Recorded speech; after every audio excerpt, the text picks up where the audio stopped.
Hello guys, this is Red Switch the podcast with me, Adamya, Oiva, Hi. Bart, Hello. and all the way from Australia, back again, Suresh. What's going on? I'm gonna jump straight into my topic for today, or for this week, and that is, I'm gonna use what Oiva said last week, if you remember, about defining terms. So I'm gonna ask a question. Are scientists hypocrites? What are the initial reactions here? Hypocrites in terms of what? Can you give a little bit context here? Okay, so when I say scientist, I mean anyone in the field of science. So that's Okay, maths, that's the one physics, term I was pretty chemistry, solid on. biology, those kind of. That's the one term that didn't need clarifying. What does the word Wow. R mean? Mate, you're Okay, fucked. when I say hypocrites, I mean we know that religion previously was very dismissive over science many hundred years ago. You know, when the theory about the world is flat was there was a contradiction against that. They killed the guy, so they were very dismissive over science. Is science now doing the same thing with religion? When someone brings up religion, they're an atheist scientist, there can be a non-atheist scientist, but I'm taking general science. Are they very dismissive over religion? What do you guys Can I think? just weigh in over here? You're talking about science like it is a religion. So that's just weird. You're saying like scientists are a broad banner of people that act as a religion and say what other actual religions are not true, which is kind of strange. If you said atheists were doing it, that would make more sense.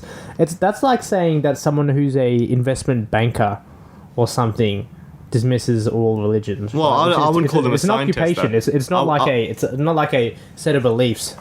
I wouldn't call an investment banker a scientist. When I say a scientist, I mean... No, I'm just saying that's how you should think about the category. It's a profession. It's not a belief or a religious system. Yeah, that's why I said atheist scientist. Normal atheists are just a little bit silly sometimes because they just take a lot of things out of context. I'm saying people that are well-read I and reckon still what atheists. you're asking here is, are atheists hypocrites? Not if scientists are hypocrites. Usually most atheists use science as their... All right, okay. Is proof of science their used beliefs. in a negative way then to fight against religion?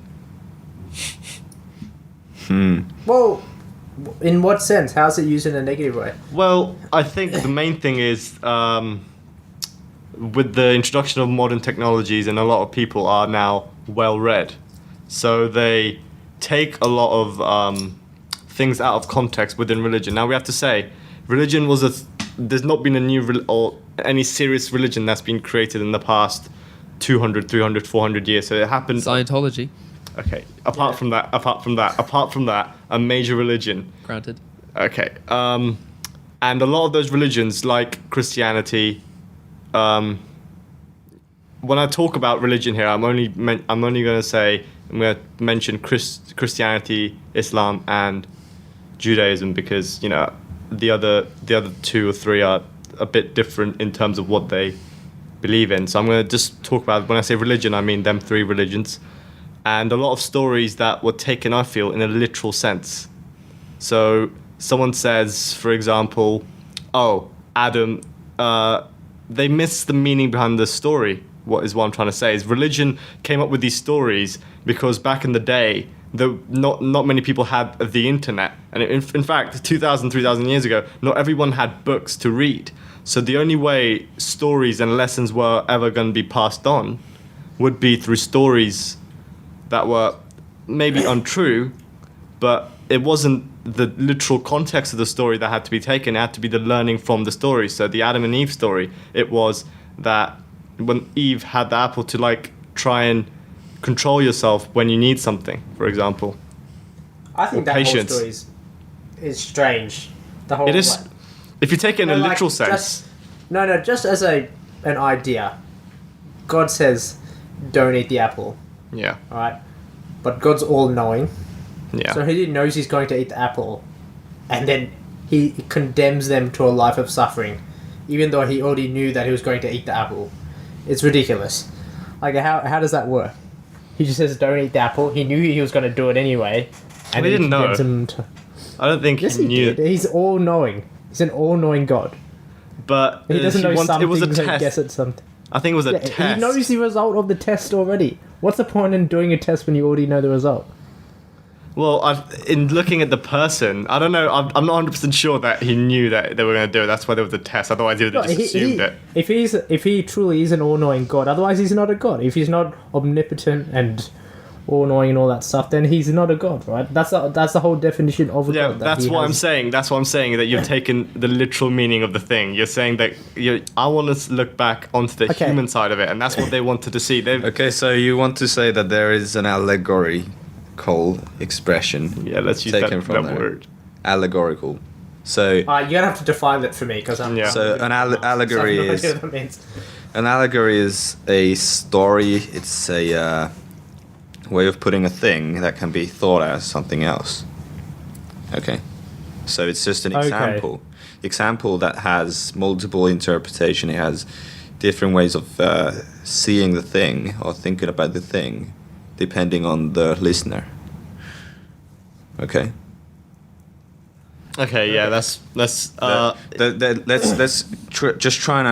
trying to think of the myth of Adam and Eve outside of time. Like, just don't think that is a particular event that actually happened. It's more like it's a myth, it's a story, and the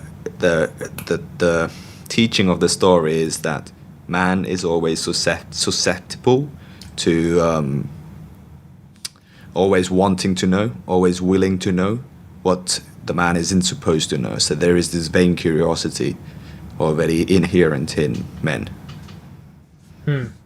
And So also Eve was the person to lure the man to do that. And also, once he ate the fruit from the land, he realized he was naked.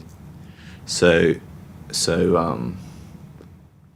one interpretation could be that the woman for a man is just the way the man will eventually always end up naked. You know, it's only when the man sees the woman that he feels what's the word, in danger or naked, weak, right? That's the connection I see. Exactly. That's what I mean when well, people. I guess we went a bit off topic there, but so Can I bring it what back do we with mean something? by what do we mean by that science is the hypocrite? That how is it hypocritical, or how are scientists or atheists hypocritical? I think I'm going to try and this is what I think you mean when you're asking this question, and I'm going to use what we were just discussing as the main example for it. We have one biblical story that has some very interesting elements to it that expose things about maybe our human nature or our vain curiosity. Some very interesting points to be made about the mistakes we tend to make. And that story as a thing, just enclosed thing, is quite interesting and it's quite important. But then if you start thinking that all the stories together have to be consistent, where you throw out the story and think it's bad because it contradicts this idea that God is all-knowing, and then you say, well, the story doesn't make sense and therefore I shouldn't care about the story, then you're making the mistake of thinking of the whole thing as having to be consistent, like a scientist would, like an empirical person would. You want the consistency, and if it's inconsistent, then you can chuck it out and disregard it. That's the mistake that scientists make. That's what I think your point was originally. So they take the allegory in a literal, superficial interpretation, right? That's what happens. Well, science is relatively proof-based, and the second they see a contradiction within the proof, they immediately dismiss what someone's doing. And within science, that makes a lot of sense, because if something isn't consistent, that isn't a sufficient thing, and then you move on. It's the correspondence theory. So whatever. It's not completely thrown away. It's just it's just looked over and redone. You don't just because a theory is like slightly incorrect or slightly off, you don't throw it away completely. You just you touch it up. Yeah. Unless it's completely off, and there's no way of fixing it, then you throw it away. But there's no way in science of getting it exactly correct. So they always approximate things, and they get it wrong sometimes. Yeah. So empirical sciences uses exactly empirical research, what they find in the nature, what they experience in the nature. Then they have a hypothesis, and if that hypothesis corresponds with what they experience, they can assume it's true. It's the verification theory. It's the corresponds theory. So if your idea of the world corresponds with something in the world, then it is true. And that's kind of the empirical research base of truth. So in these allegories, there is a different kind of truth. There is an allegorical truth to it. And that truth can be seen by everyone. Everyone literally. Anyone can hear or listen to the story and then make out for themselves if it is true. This is a different kind of truth than sciences would be proposing. All right, I'll ask you a question, Oiva. Do you reckon a scientist can be truly religious? I mean, an empirical scientist can be a truly religious man. Yeah, like empirical research and empirical studies has only been around for a few centuries. It's not a very strict. Well, it is strict, but it isn't restricting us to always behave in that way. We can always find these different truths. We can find these truths of the story, the truth of the myth, the allegorical truth, whatever. We can find all of those things alongside with science, I think. They shouldn't be able to neglect each other in that way. But that's exactly the reason why they're compatible, is because at the heart they operate with a different kind of truth that are not mutually exclusive. But if you look at religion and judge it from an empirical truth, then yeah, there's a lot of mistakes and flaws in it. Exactly. But then you're looking at it wrong. Or you're looking at it in a... Yeah, go ahead. Shouldn't it define itself as that first instead of leaving it open?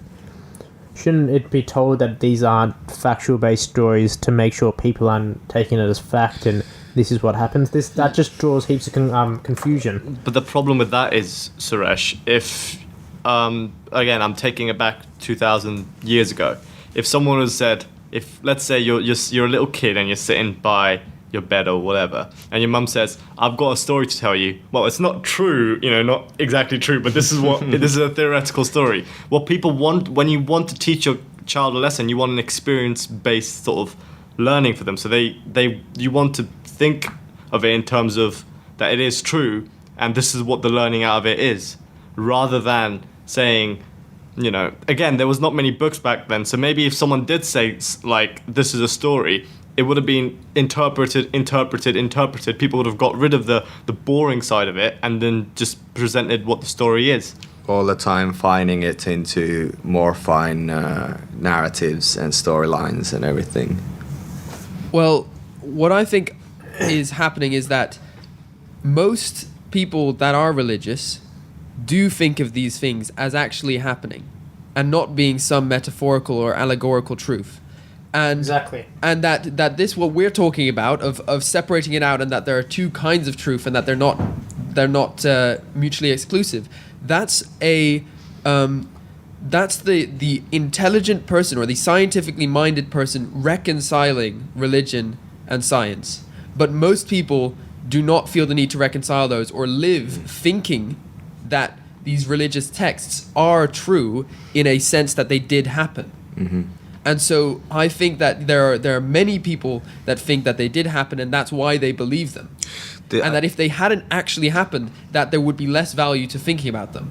Okay, so which is opposite to what someone who is scientifically minded thinks, because they think that it has merit as a story and doesn't have to have happened, and that's why we have to think about it. So could we say that when there is a superficial story to tell, then there is only one interpretation, and this is the literal understanding of people get when they read Bible first time, right? Especially scientists, they usually look for strict truths, the empirical truth that everyone can verify. Otherwise, it wouldn't be an objective truth. So maybe we could make the distinction here of a subjective and an objective truth, because there are these people who read the Bible and they believe it completely. That's just their subjective understanding of it. It's not something that somebody gave it to them, but it can be also that. So that's the difference. I think there is always isn't there multitude. like stuff in there about God creating the universe and the earth in The 5 Earth in days. 7 what days, is- yeah, or whatever 6 that days is, like because he what, took Sunday off. what can you possibly get from that? Right, Yes. what Well, What it's is there breaking to down. It's learn? breaking down what the human experience of the universe and the world is, as a society, as the way we live. Breaking it down into elements and seeing how they were built up over 6 days as a sort of mythology, and it's and I do think it did hinder science that people stuck to that. It hindered science that people stuck to that idea and didn't like the idea that the universe is much older than we say it is. And that does pose a problem. But the story as it is isn't necessarily problematic if you again think of it as some kind of symbolism, as something that signifies how the universe relates to us. In terms of the symbolism, you can say that they said God created the earth in 6 days, as again taking it back to that time, the world was very much unexplored. So most people didn't really travel that much. So you would think that there's so much things unexplored, and one entity created the entire thing within 6 days, and that is something to fear. As in, there was not that much law and order then. So to be good, to not harm others, these are the lessons you have to take out of them, because if you don't, one day you will face God and you have to explain, and this guy or this person, this woman, we don't know, is that powerful. They can create the universe, the earth in 6 days or 7 days. So you're saying that that's trying to show off the power of God or something like that? Is that what you're trying to say? To create, rather than some guy literally just building the earth in 6 days. I think it's supposed to almost scare someone, and the society tend to be ran by fear in general, a fear of letting other people down, fear of harming the people that you love, but in that case, fear of letting someone that powerful down. Right. That's what I would take as a symbol, sort of symbolistic meaning behind that story, rather than the literal meaning. And I would probably disagree with Bart in terms of most religious people don't take that literally, because in my experience, most religious people don't take those stories literally, and they do take the learning behind it. I mean, I've only spoken to prepare for this topic, only about 6 or 7 Christians within within campus, and they all say that, and you could say that 2 of them were from the maths department, so they are scientists that are religious, but they said a very similar thing to what an English student would say or said, that they take the meaning behind the stories rather than the literal meaning. I mean, there's obviously, some that say, I think me and Bart went to a Christian event last year where one person said that he believes Jesus died for his crimes. And again, he said that literally, perhaps, but to me, it seems that he's convinced himself to be good because one person died for him. And it's almost, again, the guilt and feeling bad is what makes him do good things. It's like that's what happened to someone that did those things. Yeah. And that serves as a reason to not do that yourself. Yeah. It's like these are the mistakes of someone and what they had, how they had paid for it, and that's why you should avoid it. So you're saying essentially that you're getting your morals and your like how to act in this world because of a god. Yeah. Or because of the Bible. So how do you explain like atheists not killing people and stuff like that? If now they don't fear any backlash from a god, what's their fear? Law. You don't want to go to prison. That's a perfect example. But I think What their about morals. But a lot of law. Kill someone and know you could get away with it. Well, then that's why a lot of people do kill. But let's not forget, a lot of law was because of religion. A lot of law was, the first law was put down because they looked at religion and they created the gay law. marriage. Yeah, I mean, obviously, that's prohibited in basically all religions. yeah, one of the major negatives within religion was that they created a law and things like this, and they haven't evolved as well as science. Science said many things 200 years ago, and then they basically said, no, actually, now thinking about it, that was false. This is a new truth. The idea of a new truth was never really religion didn't evolve as well as science has, I feel. And that's why gay marriage and a lot of things were not allowed. To be honest, I'm a bit confused here, actually, to see like where the hypocrisy lies. If you're just interpreting everything from the Bible, or I don't know what the other two texts are, First and Quran, Second Testament, and the Bible. Quran, yeah. I don't see like why there's even a reason to believe in a God if they're just stories about how you should live your life and how people act and how society acts as a whole and what works. God, I feel that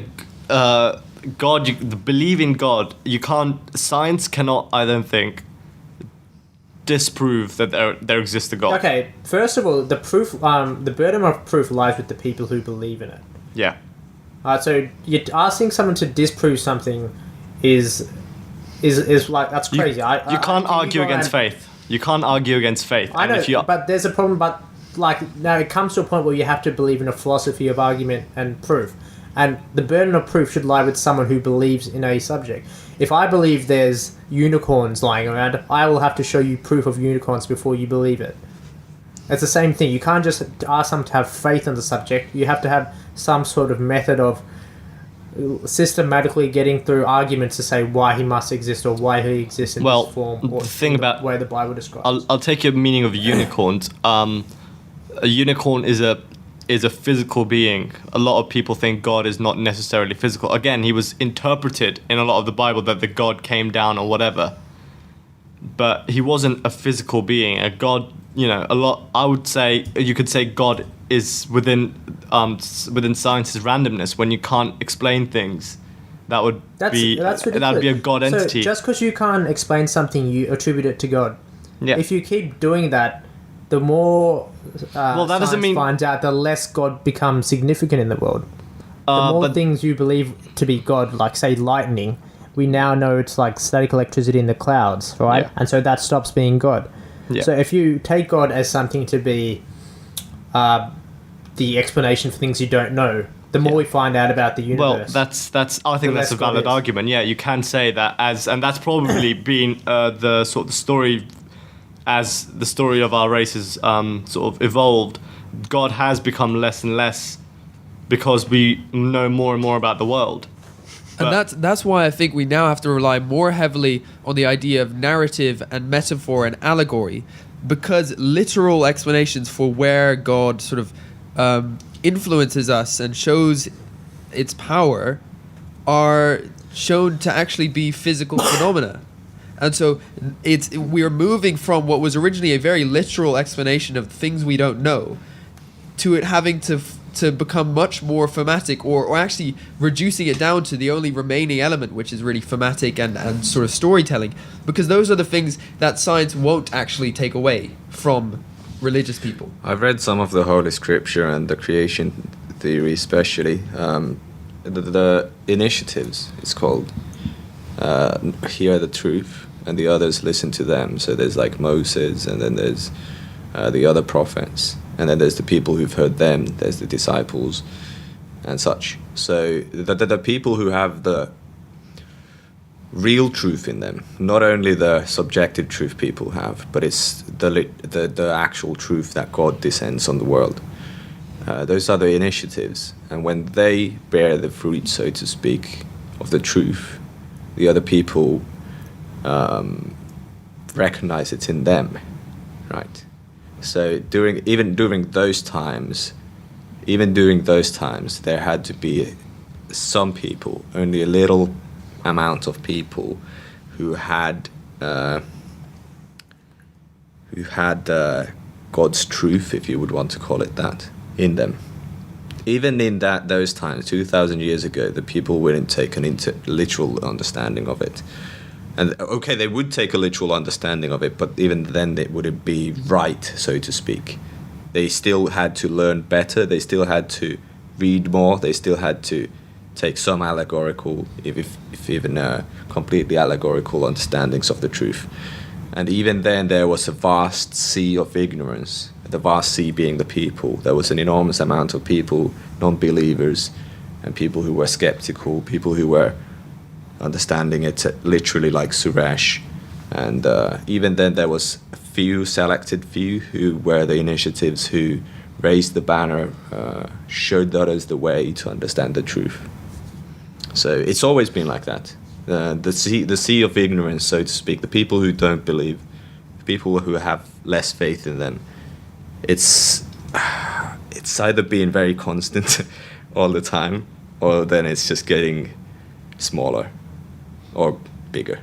The best way probably to say it is the reason religion and these kind of ideas were created is, going back to Suresh's point, is when people did not know the answer to a lot of things. They did not know why there was lightning. They imagine 2,500 years ago someone just going, well, it's actually static electricity. There was no such thing as electricity back then. So a lot of unknown, and a lot of religion, what it did was interpret the reasoning behind that strange activities happening. And what science does is, that's why the human race is, why it is here today, is it investigates why it happens. And the religion is there, I think, to interpret why it happens rather than investigate. I also think religion also tries to organize the community in ways that... So it strikes fear in people to not backlash against a higher authority and stuff like that. So even like a governing body. Like a religion would be the perfect thing for a king who's super rich with poor subjects, and says, well, if you do come to steal or kill from me, well, God will get you. And so you have even a further like security measure there with some unknown being able to stop people from revolting. Yeah, but that's still a kind of a literal understanding of it. The way I understood it, and this might be wrong, heaven and hell is something of a mental state you belong in. So a person who's vain curious, a person who murders another, their conscience will be calling them on so hard, they will be destroying them inwards. They will feel like they're in a hell. So someone being thrown into a literal fiery hell down earth, I don't see that way. That's fear, though, isn't it? That's fear of doing something bad. It's more like if I murder someone, then I would feel constantly bad the rest of my life because I did it, and also the fact that you can also go to hell for being gay. Well, there's no real. Well, it is still. It's kind of a hell for all of homosexual people because the society doesn't accept them. Yeah. But that's because it's been demonized. If it wasn't demonized and people accepted it, then it wouldn't be that case, would it? It would be fine, and then that book no longer has any truth to it in saying that you'd be in a mental hell. Well, I don't want to start arguing. Maybe that was due to the fact that the essence of any creature is to reproduce, and being a homosexual, you can't reproduce. So maybe back in the day, they realized that for the continuation of our society, people need to reproduce. So let's say that same-sex marriages or whatever should not be allowed because you want our species to continue. But going back to, I'm going to ask Bart a question. And that is, let's say, this is completely hypothetically speaking, science in general is disproven. So a lot of what holds science together is disproved in some way. And that some way still can't explain those things, but you can disprove it. Do you reckon there's enough faith within science so people believe in science enough as there is for religion? Because a lot of things in religion has been disproven. But within science, a lot of things haven't been disproven. Let's say science in some way is disproven. Do you reckon there'll be enough people that will say they'll still stand by the point of science? Well, so like because exactly for the reason that they believe it is scientifically accurate now, they wouldn't believe the criticism for it because all they know is, well, this empirical method is the right way. This shows how we can assess reality, and so they don't sort of. I don't know exactly. It depends highly on how science is disproven. If it's through more science showing that the current science we have is inaccurate, that's something that all scientists actually are interested in. And people always could be ignorant or want to stick to their own ideas, but I don't see someone coming along and actually proving that the empirical method is wrong. Because even if there's some kind of philosophical reason for it to be wrong, it has done pretty incredible things where our understanding of science has led us to be able to develop the microphones that we're speaking through. And so there must be something true about our understanding, because otherwise how would we be able to get any of this to work? And so maybe there's a philosophical reasoning that someone could come up with to say that science is completely wrong. But then you could always allege, like, okay, well, how wrong is it? Because, it does kind of work. So your argument is if someone can come up with an empirical way of disproving science, that then will become science, and the other science will no longer be science. Because that's the scientific process. Okay. Replacing old theories with new theories. I think what the game is here is that you actually need to become more scientifically literate and see how the actual system works. And I obviously need to become more religiously literate because I obviously don't know how it works either. But there's definitely systems towards science that you're missing out on. Like, it's not like you can disprove it and everything stops working. They're all approximations. So Newton's laws were like, the big cheese back in the day, and then you got Einstein coming in and say, well, that's not completely true. And so his laws were no longer completely correct. And so it's always changing over time. So I think you need to... It's not always changing. There was one change. That's not always. Yeah. No, it's always, dude. Always. Okay. That's me done. I think that's a good place to stop it. We can go in depth infinitely into religion and in depth infinitely into science, and it'll always be complicated to reconcile the two, because they do have there's a playful dance between them where religion does rely on some science or actually is influenced by scientific developments because they rely on explanations of the world that are mythological and not scientifically accurate. So when the scientific accuracy comes along, then religion does have to rethink things. And so that's always going to be a complicated thing. But are scientists hypocrites for not being overly welcoming towards religious truth? I wouldn't say so. And I don't think... I think that's a much more complicated question than we think it is, because also, who are the scientists in this case? Or who are the atheists? So the way scientists could be hypocrites would be if they didn't recognize that their way of truth is a very similar thing to faith, which you were kind of speaking of there earlier. But it's not true, because things are approximations. They have been proved to be true. They've been true or corresponding with the nature, our way of thinking. So, yeah. Okay. Cool. Let's have a break.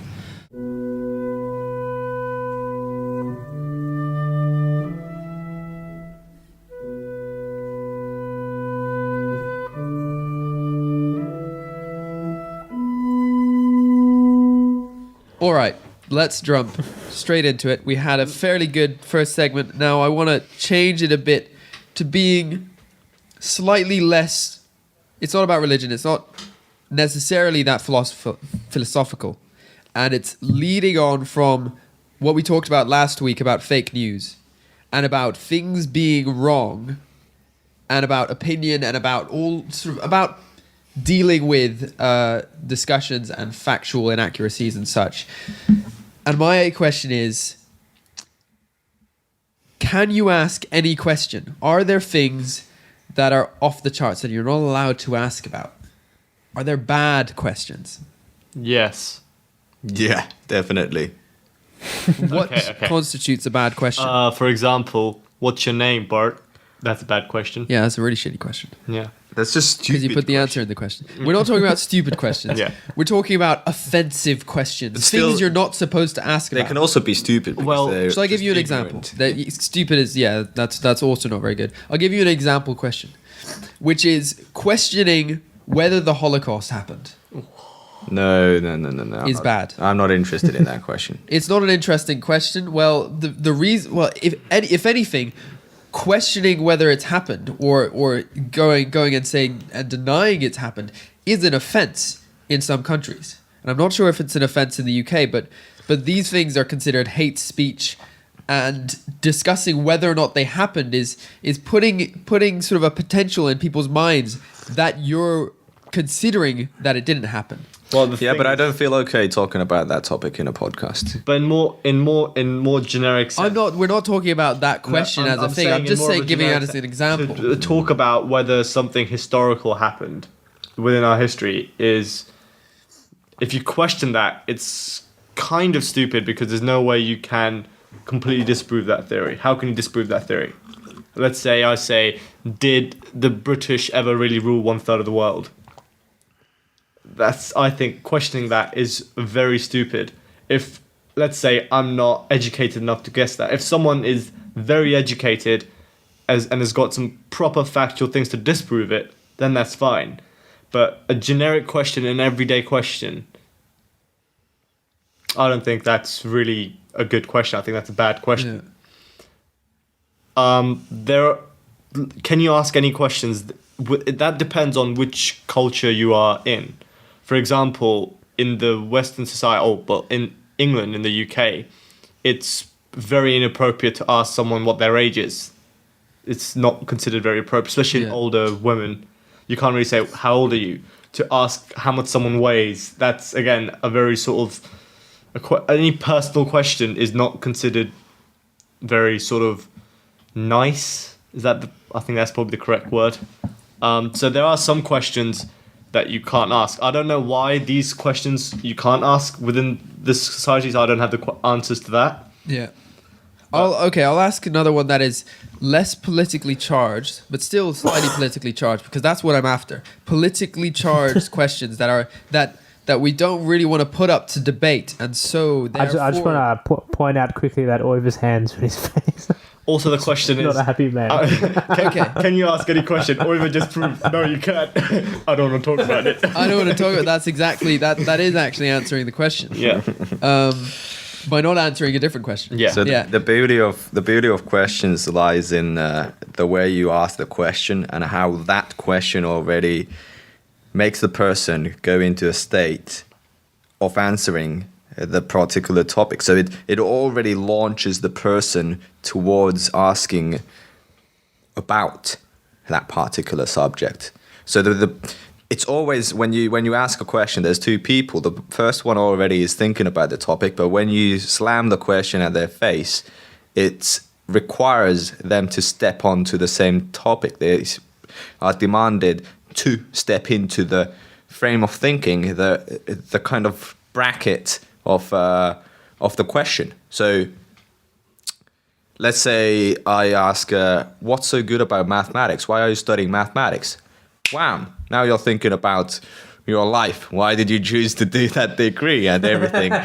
Like you're already in an existential dread about. And also the terms you use, like what is so good about it, forces me to think in an almost defensive way that I have to defend it because you're alleging that it's not good. Exactly. And that's what a question does. It's not, and I think that's actually really interesting. How questions aren't just things that to be answered, but by asking a question, you're actually making a statement as well, or you're putting a thought into people's mind. Yeah. Again, I'll just say there's some questions, and this is within sort of the media, that aren't very much like questions. For example, the Chapecoense disaster. People don't know about that. There was a flight that crashed with football players in. And if someone, let's say, in the media asked a football player a question about that, they say, what a disaster. What do you think of this? So you've almost answered the question for them. You've already called it a disaster, a terrible event. So they can't really add much onto that. If someone said that the right question would be, what do you think of the plane crash? That would be the right question. But when someone put the answer within the question, so it's such a trivial question, and this is within media. Like, for example, the shootings in America. When they ask the president the question, they know what the answer is going to be. That's a very good example. Reporters does it all the time. I think the reporters know this way of asking a question the best. Like a reporter goes outside, let's the Parliament House, and then the politicians come out. They ask a politician a very politically charged question.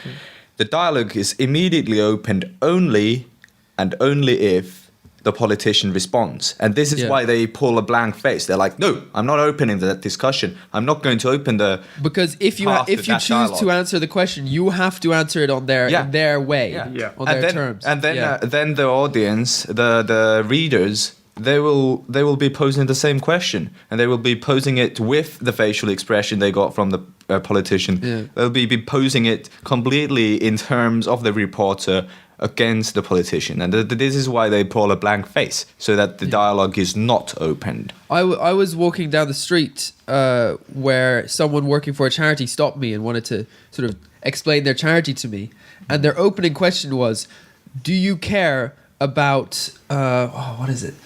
Do you care about human rights? Yeah, that's a very baiting question. I can't say no to that. Yeah, it's the obvious answer. I'm forced to either ignore them, which I think is disrespectful, or answer yes, and now I'm forced to listen to their spiel about human rights, even though somewhere else I might disagree with the way they try to fix human rights. But by forcing me to think on those terms, they've got me, because I have to be disrespectful and ignore them, or say no, which is a lie, to not have to talk to them. This is also with good friends. They'll be asking, after like Trump is elected, they'll be like, oh, isn't it such a bad week now? And then they immediately pose the question. They already you can only say charge their political opinion on it, and then it's like you are obliged to either feel the same way or then just whack in their face. No, actually, I think it is great or something. And a normal person doesn't like. I think it's all about saying the opposite. Just getting them giving them the answer they didn't want. So for you, Bart, I would have told that lady I don't believe in human rights and just walked off. So you're saying they're begging for the question. They're begging for it. They know they know what they're doing. Yeah. Right. And so they know that they're basically trying to emotionally blackmail you. At least subconsciously they know they're doing it, right? At least subconsciously. They have to. Because you can't ask a question like that. You should be neutral when you're asking a question, not saying do you care about it. Like, no shit. I'll give you another very good example, which is that there's this whole community of climate change deniers, right? And they're actually labeled in a very interesting way, because they're forced, or they're seen as denying that the climate is changing, whilst what they're actually after is saying that they don't know whether the change in climate is caused by human behavior. And that's their main point, which is ever so slightly, to an extent, it's almost defensible. And if you look into evidence, you can actually make that a discussion. But they can never actually have that discussion, because whenever they're questioned, they're asked, so you deny that the climate changes? Because that's how they've been labeled. So they can't even... their point or their idea is being invalidated, because the questions they're being asked are, oh, so you think the climate hasn't changed? What about this day being particularly hot? And boom, there goes all of their points, because they have to answer the question on the terms of the person asking the question. And I'm not defending climate change deniers, but I am saying that that's a very interesting thing that they have to deal with. Donald Trump does a very interesting thing, and that's why a lot of people dislike him, is when the media ask him a question, he is very, very sort of uncensored in the way he responds. And that's why a lot of people like him, is because when someone says, do you believe in climate change? You don't know what he's going to say. You have no idea. He's completely uncensored, and a lot of people completely sort of don't do that. The interesting thing about him is he doesn't play the same game as the journalists want him to play, or even the other politicians. Yeah. So especially. So that's how he was able to sort of wreck the game, wreck all of the other Republicans, because whenever they send something that could be construed as racist, the next day they'll be apologizing to journalists, and every time Trump says something that's construed as racist, the next day he's saying it's not racist. Or he's just saying it again. And he repeats the claim, but he doesn't back down, and he doesn't answer questions about what he said in the language that the journalists are forcing him to. Yeah. So that's a very interesting. That's a show of some force. I think it's because the readership, the audience that gets the reporters' answers, right? The reporters asking the questions for. When those people see Trump's face, they're anticipating him to let down. They're anticipating him to come down and apologize. But when he doesn't do that, he strikes in the heart of every single person who wants to hear the opposition, right? That's what happens. And that's, I think, probably lashed out the most support for him. But one trick I wanted to mention earlier is I watched this podcast earlier about rejection and how to come about on top of rejection. So this guy was holding the TEDx talk, not podcast, sorry, TEDx talk, and he was trying to get rejected basically, and he did it in many ways. One of which was, why did you want to try and get rejected? Just to get over the feeling of rejection. Okay, to learn not to, yeah. So he had a flower, and he went door to door asking if he can plant the flower in somebody stranger's backyard. So he knocked on the door. He asked this nice man, "Can I plant this flower in your garden?" And the host was no. And then he was like rejected, obviously. And then he just asked, "But why?" And then the host went into thinking, as you do when somebody asks you a question. Thought for a while, and then he said, "Well, because I have a dog, and the dog would rip the flower into pieces." So they already were relating, and it was funny and everything. And then he just said, "Actually, my neighbor really loves flowers. If you take the flower to him, he would absolutely love it." And then he did. Then he went there, and his neighbor, the person, he was overly enjoyed by it, and offering him what dinners and everything, and then planting the flower into the garden. And so the key there was, after even getting rejected of the question, the original question, he poses another one that makes the person go further into themselves and think again, why not? Yeah. And say explicitly why. So the key question is why, and nothing else. Yeah, it's make it. I actually don't have anything to say. I think that's really cool. I have nothing to say. I just opened my mouth and then I realized there's nothing. Sorry, I've got a joke as well. This is like a mild humor, and this one comedian said that just go. So going back to that, just go knock on any door and just say, "Have you got a book which says how to deal with rejection without killing? Do you have it?" What? I didn't get that. Do you have a book which do you have a book which says how to deal with rejection without killing? Do you have it? Without killing? Yeah. Killing who? So Killing the the title person of that the Killing the person that rejected you. So obviously there's no such book. And the answer is no. So you still killed don't them. get it. I've kind of doesn't matter. Okay, well, explaining the joke That's is the at joke. this point. That's actually quite a good one as well. Another question you can't ask. When you start asking someone to explain a joke, It's a bad question. it's a bad question because when you over-explain anything, it's terrible. But I want to go back to Too much analyzing is yeah, just I want to go back too to bad. Yeah. social sort of questions. I want we're all from a different sort of country. Originate from different countries. Do you guys have any examples of questions you cannot ask in that country? Oh, okay. So, like here, obviously in the UK, it's age of a woman, and what's it called? The weight. A great example for me would No, be... you know what? All right, let's go Suresh first. Australia. I was just gonna say the English are a bunch of pussies. You guys can't ask anything over there. All right, so it's Australia. That's true. That's true. You guys are far too polite. You like dance around what you want to say far too much. Why do you And think so it gets up. Australia? I don't know. There is far too much bureaucracy over there when you want to ask someone anything. I was talking to when I was working over there. I was talking to my German professor, and we were talking about how you guys give criticism And so he came up, or he read somewhere, you have this technique called the shit sandwich. And so what happens is that when you criticize someone and say, we're talking about this podcast and how good it is, you would say, oh, well, yeah, it's cool that you guys have started this. It looks like you guys got some really cool equipment and stuff.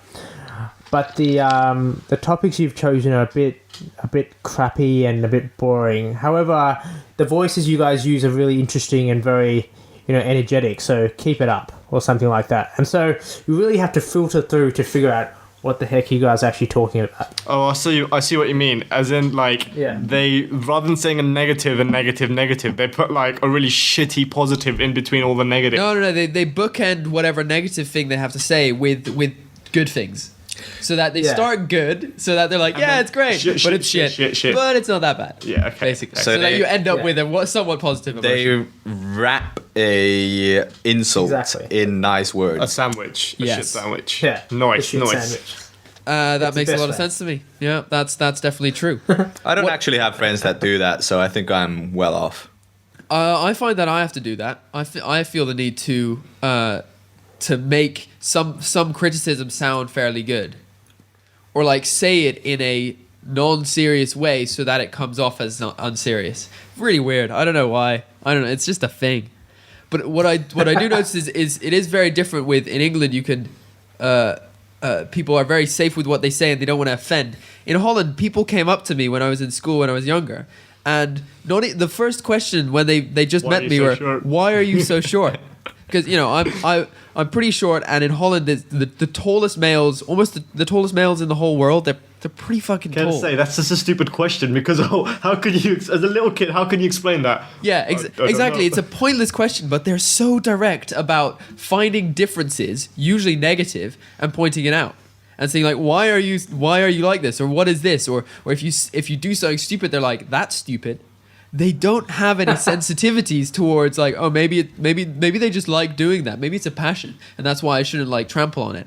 They trample on everything, which pissed me off for a while. But at the same time, that is what the English people are thinking, but they don't say it. So they're just filtering themselves so that people don't get offended, instead of not filtering anything, and then people just build sort of thicker skin. Yeah. And are easier then you learn how to deal with criticism instead of learning not to criticize. It is very backward. I've got to agree. Well, my example would be the question, "How are you?" And when I came here, everyone would always greet by saying, "How are you?" And it even goes shorter. You just say, "Good, you good, yeah, good." Yeah.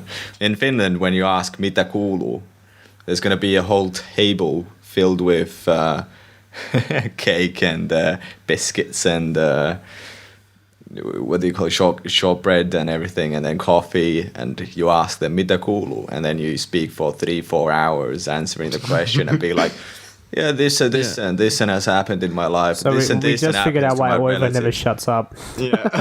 When we ask him how are you, just to hear, yeah, good. He thinks we're inviting him for a 3-hour philosophical conversation. Exactly. That's what happens. So when you actually ask the question, it's extremely serious. It's an important question. This podcast is actually 8 hours long. It's not something you just brush aside on somebody in the street and in the common areas and everything. I noticed when moving from the Netherlands to London that strike me as really weird, where people pass me by in the hallways during school, and they say, "Hey, what's up?"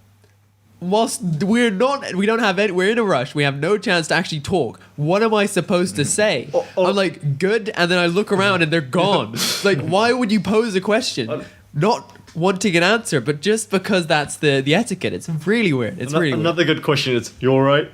Like, that's like what the media does. There's no way you can say no, because you don't have enough time. So you'd be like, "Yeah, I'm alright." Yeah. Questions have some very interesting. When I first got there, and people just like, "You're right," I'm like, "Yeah, pretty good." Yourself? I was like, "Is that?" I didn't get for like a good couple months. I was just a greeting. I was like, "Why do you?" They must be like, "That Suresh guy is so weird." He's confused. But there's some weird stuff at the core of etiquette, especially in the UK.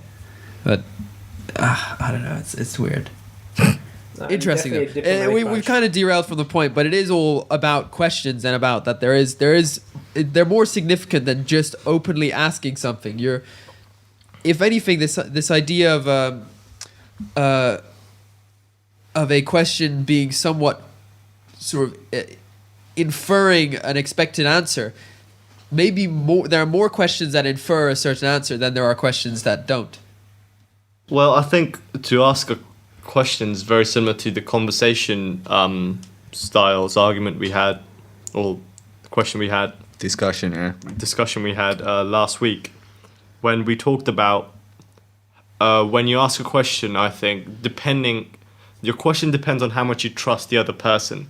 So if I'm having a conversation with someone I know well, I can probably discuss most topics with them, however sort of rude they might be, because we know what the terms are and we know there's no offense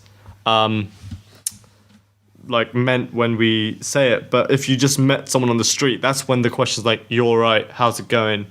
It's a generic sort of almost saying that I've acknowledged that you are here and both of us know each other, both of us exist, both of us notice each other. Cool, let's move on with our lives. Yeah. It's not meant to be a question, it's just a greeting, I think. I wouldn't say that's a question, I'd say that's more of a hello. But also with good friends, you kind of want to ask more honest and straightforward questions, because at least in my personal relationships, I don't want to leave bad air, so to speak, between me and my friends. Yeah. Like, I don't want to leave something fermenting in the background just by not asking it, instead of facing it through. So just face the question. Yeah. Cool. Okay. I don't know if this segment came to a good end or it died out. I think it was the latter. Yeah, let's just end it now. But we're all in agreement. That's very nice. No, I think it was a good discussion. Honestly, it was actually quite good. Let me ask this question. After the discussion we've had, can you ask any question? No. No. Okay. No. This was episode 9, Red Switch, the podcast. Thank you for listening. Please give us feedback and come back next week.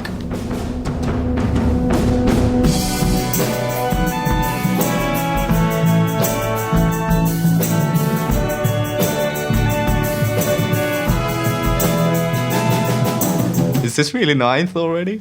Yeah, it is. Let's say almost 10. Almost 10. Hey, it's 1 a.m. over here, so I'm loving life. 1 a.m. Oh, it must. Yeah, you must be looking forward to that well-earned sleep. All right. I am. Okay. Good night, Suresh. Thank Bye, you for Suresh. listening. Good night, fellas. Bye.